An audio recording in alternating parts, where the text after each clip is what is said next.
இது எதனால அப்படின்னா அதோட நேச்சர் படியே அந்த குழந்தையை விட்டுட்டோம்னா அதுக்கு ஒரு அன்சேஃப் என்விரான்மெண்ட் இருக்கு. அந்த குழந்தையை நம்ம ப்ரொடெக்ட் பண்ணணும் அப்படிங்கிற ஒரு இதில் அப்படி ப்ரொடெக்ட் பண்ணி எடுத்துன்னு போகிறது. சில குருக்கள்லாம் அந்த ஸ்டேஜில் இருக்கா, நம்மளுக்குவே வந்தவா நம்மளோட குழந்தைகள் அவளை நம்ம ப்ரொடெக்ட் பண்ணி ஐஷு போய் எடுத்துன்னு போகணும் அப்படின்னு சொல்லிட்டு. இப்போ நம்மளாம் சீக்கர்ஸ்னு சொல்லுவோம். தட் இஸ் நாலேஜ் தேடிண்டு ஒரு விஷயத்தை தேடிண்டு கற்றுக்கணும் அப்படிங்கிற ஒரு இன்ஸ்டன்ட்டோட நம்ம போய் இன்னொருத்தர்கிட்ட நம்ம தஞ்சம் அடைகிறோம் கற்றுக்கிறதுக்காக. அப்போ are we the right person to comment about the teachers? நம்ம அவளை பற்றி நம்ம ஒரு விமர்சனம் படுறதுக்கு நம்மளாம் தகுதியா அப்படின்னு எல்லாருக்கிட்டையும் நம்ம கேட்டுக்கலாம். ஏன்னா யார் வேணா எதை வேணா பேசலாம். என்னோட குருவை பற்றி நான் உட்காந்து அவளோட எக்ஸ்பீரியன்ஸ் என்ன, அவளுக்கு தெரிஞ்சது என்ன அதெல்லாம் தெரியாமல் நான் பாட்டுக்கு உட்காந்துட்டு அவள் என்ன 1 நாளுக்கு வராங்க பேசுகிறாங்க போகிறாங்க அப்படின்னு சொன்னாக்க is it a real contribution in my learning? ஏன்னா learning starts only when we are humble. அதுவும் எப்படி மாதா பிதா குரு தெய்வம்னு தெய்வத்துக்கு முன்னாடி சனாதன தர்மத்துக்குள்ள ஒரு ஸ்பெஷாலிட்டி என்னன்னா குருவை முன்னாடி வச்சு குரு தான் தெய்வத்தையே ஐஷன் போய் இதுதான் சத் மார்க்கம் இதுதான் நல்ல மார்க்கம்னு காமிக்கிறா. அப்படிப்பட்ட குருவை நம்ம எப்படிலாம் விமர்சிக்கிறோம்.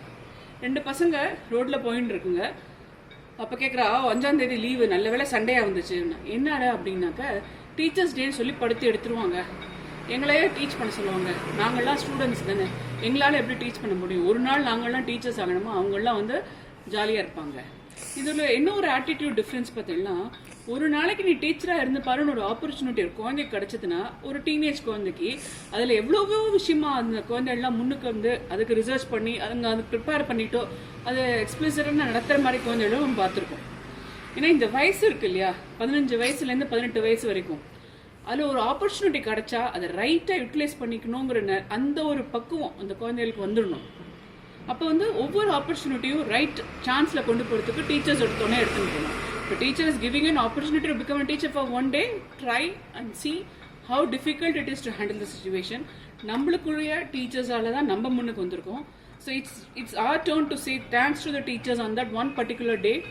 ஸோ நீங்கள் யாராக இருந்தாலும் சரி, எங்கே இருந்தாலும் சரி, லேர்னிங் முடித்தாலும் சரி, லேர்னிங்கில் இருந்தாலும் சரி, லேர்னிங் முடிச்சுட்டு செட்டில் ஆகினாலும் சரி, வயசானவா இருந்தாலும் சரி, அவள் மனசுக்குள்ளேயே ஒரு நிமிஷம் தியானம் பண்ணிக்கோங்க.